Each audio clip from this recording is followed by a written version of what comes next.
proklamasi. Kemerdekaan adalah hal terindah dan paling fenomenal yang didapatkan bangsa ini dari hasil perjuangan yang tak kenal lelah selama ratusan tahun lamanya yang dilakukan oleh para pejuang kita dahulu. Kita pun patut mensyukuri dan mengisi kemerdekaan ini dengan karya nyata. Namun tahukah sobat pencinta TNI Polri bahwa ada 4 hal penting yang terjadi sebelum pembacaan teks proklamasi kemerdekaan Indonesia, yang mana peristiwa ini turut mendukung suksesnya proklamasi kemerdekaan Indonesia pada tanggal 17 Agustus 1945. Langsung saja, yang pertama, peristiwa bom atom Hiroshima dan Nagasaki. Ya, tentu saja dijatuhkannya bom atom oleh militer Amerika Serikat di 2 kota penting negara Jepang, yaitu Hiroshima dan Nagasaki, pada tanggal 6 dan 9 Agustus 1945, sedikit banyak membawa angin segar bagi bangsa Indonesia yang kala itu masih berjuang melawan penjajah Jepang.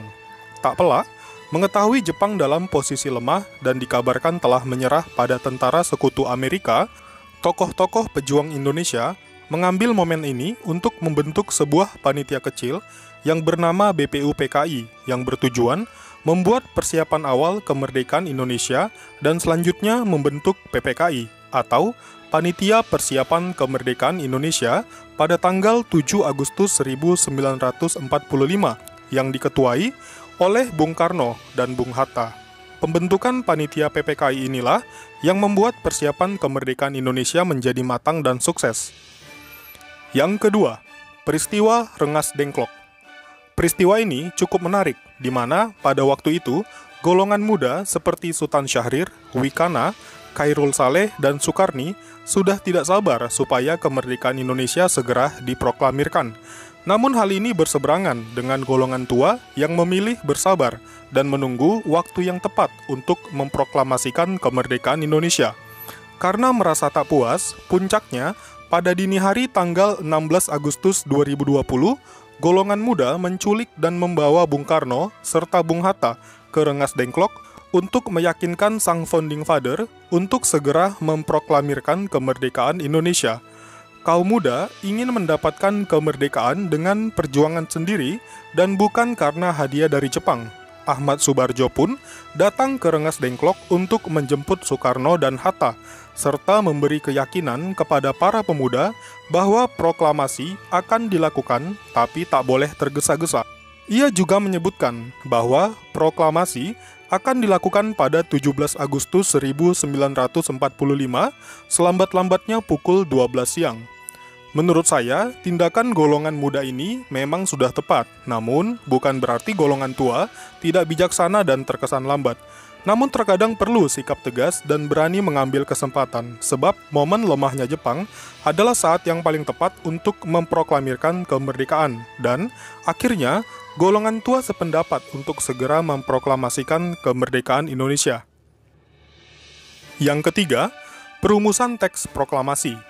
Ada yang unik pada saat perumusan teks proklamasi kemerdekaan Indonesia, sebab tempat perumusan teks proklamasi bukan di rumah salah satu tokoh Indonesia, namun justru di rumah salah satu perwira Angkatan Laut Jepang, yaitu Laksamana Maeda, yang saat itu menjabat sebagai Kepala Kantor Penghubung Angkatan Laut Jepang.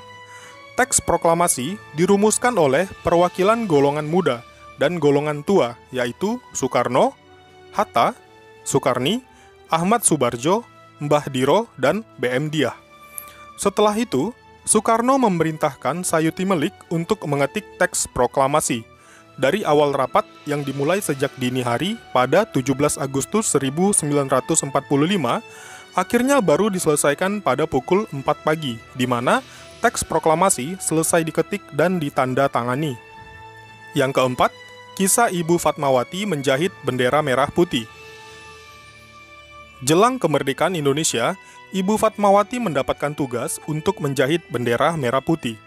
Berulang kali saya menumpahkan air mata di atas bendera yang sedang saya jahit itu, kenang Ibu Fatmawati, istri proklamator Republik Indonesia, Soekarno, dalam sebuah buku berjudul Berkibarlah Benderaku. Ibu Fatmawati menghabiskan waktunya menjahit bendera besar itu di ruang makan dengan kondisi fisik yang cukup rentan.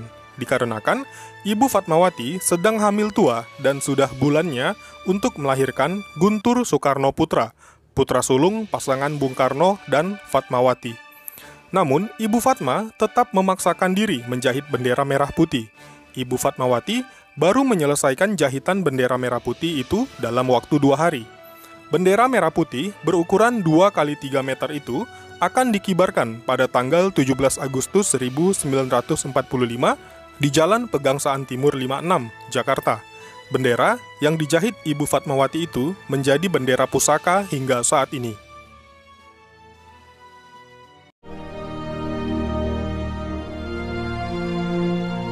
Proklamasi. Kami, bangsa Indonesia, dengan ini menyatakan kemerdekaan Indonesia. Hal-hal yang mengenai pemindahan kekuasaan dan lain-lain diselenggarakan dengan cara saksama dan dalam tempo yang sesingkat-singkatnya. Jakarta, 17 Agustus 1945,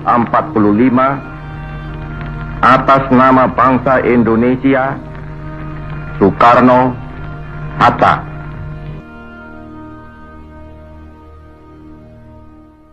Ya, itulah tadi 4 kisah fenomenal tepat sebelum proklamasi kemerdekaan Negara Kesatuan Republik Indonesia.